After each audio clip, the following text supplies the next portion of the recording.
సోమశేఖర్ గారు నమస్తే sir. Hello right. Thanda Satyanarayana గారు ఉన్నారు, ఎక్స్ నేవీ ఆఫీసర్. సార్ నమస్తే సార్ సత్యనారాయణ గారు. హలో నమస్కారం అండి. నమస్తే సార్ సత్యనారాయణ గారు. సార్ జరుగుతున్న పరిణామాలు మనం చూస్తున్నాం, ఇది ఎంతవరకు వెళ్ళే అవకాశం ఉంది, ప్రధానంగా నేవీ పాత్ర ఎంత కీలకం కాబోతుంది సార్?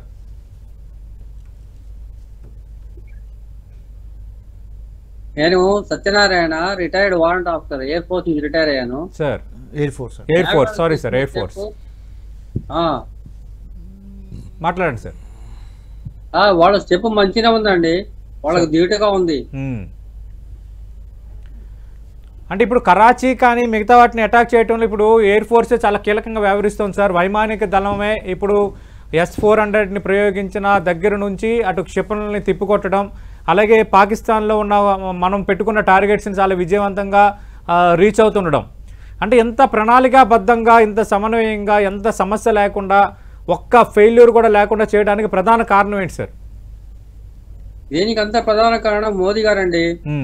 టైంకి వీళ్ళందరికీ ఫుల్ సపోర్ట్ ఇవ్వటం మోదీ గారే కారణం. ఎందుకంటే మంచి టైంకి ఫుల్ సపోర్ట్ ఇచ్చేసి బలగాలకి ఎప్పుడైతే డిఫెన్స్ కి ఫుల్ సపోర్ట్ ఇస్తారో అప్పుడే డిఫెన్స్ మంచి చాకచక్యంగా వాళ్ళ ప్లాన్ గా, ఒక పద్ధతిగా, ఎవరికి తెలవకుండా ఏ విధంగా చేయాలో వాళ్ళకి తెలుసు.